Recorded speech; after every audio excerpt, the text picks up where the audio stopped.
Welcome to Sparks 1524. I'm Nathaniel Miller.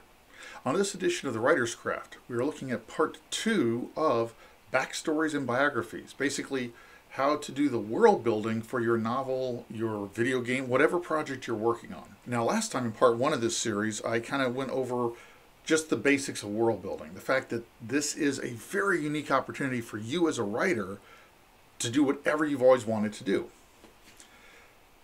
But the first thing you need to figure out is not the world you want to build. The first thing you need to figure out is how you're going to record that information. For me, outlines and timelines tend to work the best. If I try and write a narrative summary, like a miniature encyclopedia article, the summary becomes longer than the novel I want to work on.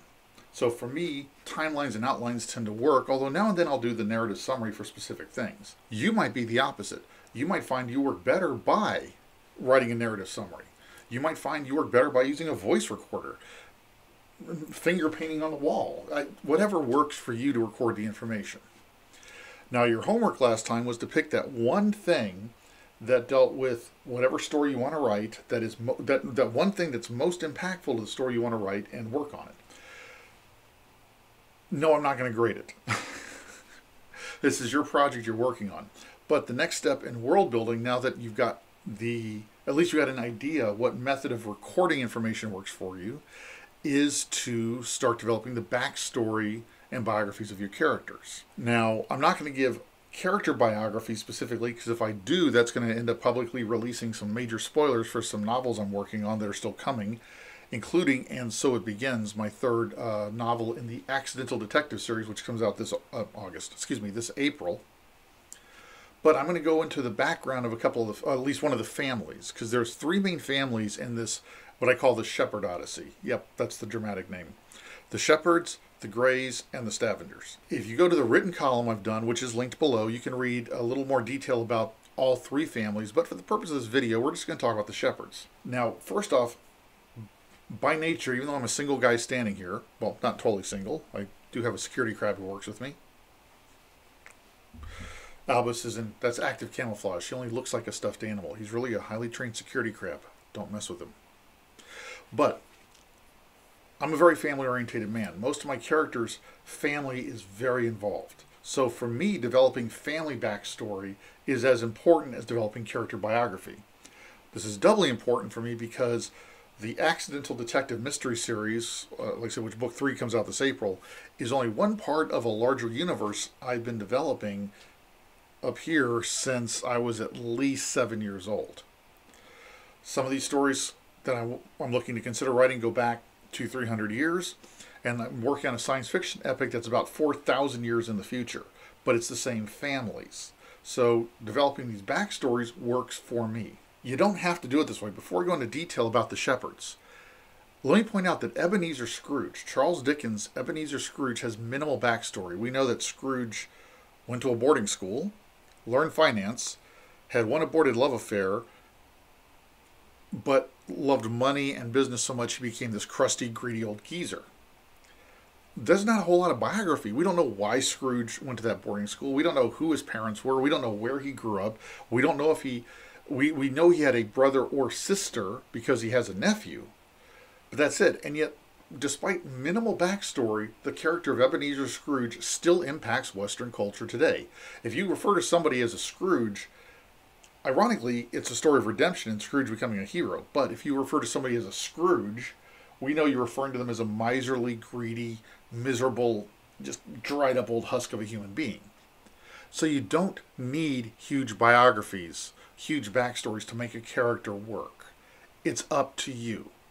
Now, to go into a little detail, though, that works for me, so you can see where I come from.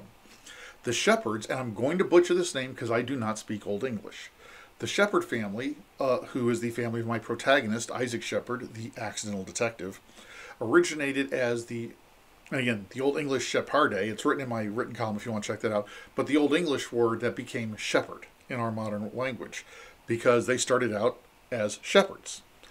In about somewhere between the 10th and 12th century, the family clan converted from Druidism, to Roman Catholicism. So they started out in jolly old England, going from Druidism to Catholicism as shepherds, non-rich, peasant, working people of the land. Henry VIII comes along and now breaks with the Church of England and begins the persecution of Catholics. Well, the Shepherd clan was not too happy about this, so the Shepherds end up leaving England and going to Roman Catholic France. Somewhere around the 16th, 17th century, one twig of this family tree breaks off and makes this long 3-month passage across the Atlantic Ocean to French Quebec, because this is at a time when France still controlled Quebec. So now you have the Shepherd family going from jolly old England to Vive la France to Oh Canada, before one branch of these people, of this family, comes down into Rhode Island in the 18th century, establishing the branch that would eventually produce Isaac Shepherd, our accidental detective. Now, Isaac's great-grandfather migrated across the country, wound up in Hawaii, where he married a Spanish immigrant from Cadiz, Spain. That serves to begin transforming the family from English and French to largely Hispanic, because they're now one-half Spanish. Isaac's grandfather secretly marries a Japanese woman, a Nisei, a first-generation Japanese woman born in Hawaii, secretly during World War II, but it had to be secret because of the war. So all of this family backstory works for me because, to me, it helps me understand who Isaac Shepherd is and why he is who he is. World building is a wonderful privilege writers have because it's all about us. It's about what we want in the world we're creating that we want to add to this tapestry of world literature. What I recommend you do as a writer is focus only on the biography, the biographical detail, and the backstory details you need for the story you're doing. I have had a plan since I was 7 years old for a vast universe. Like I said, in our lifetime, this last 10 years, Marvel, through the MCU, the Marvel Cinematic Universe, has shown us that a vast interconnected universe can work. Well, I was working on it as a kid, but hey, Marvel paved the way. Great. This means it can be done. Not everybody's trying to create a globe-spanning set of mythology like I am.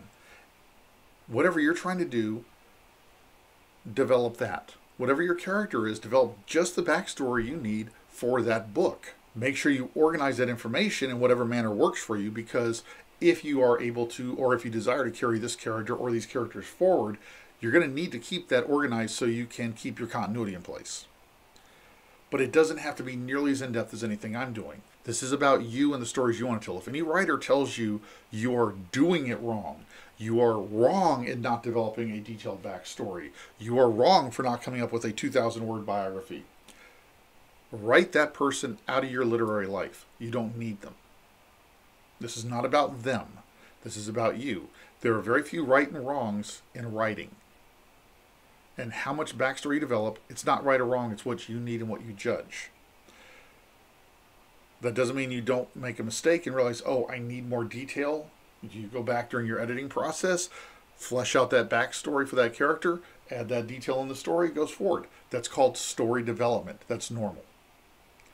So, whatever story you're working on, your homework this week is to take the character or characters that you need, develop their backstory to whatever level you want. Record that information however you want, be it a narrative summary written out, bullet points, a voice recorder, whatever works. Keep creating those great characters. Keep reaching for those stars. This is your world. This is your chance to create something completely new. Enjoy it. Until we meet again, be safe. If you want to reach out to me, please do. You can reach out to me through the comments here. Check out my written column. You can leave a comment there if you want. Feel free to like and share this video if you think it would help somebody. Feel free to subscribe. I may not be the best looking guy in the world, but my teddy bear seems to like my face, so I take that as a victory. Until then, though, just remember, go and do some great things.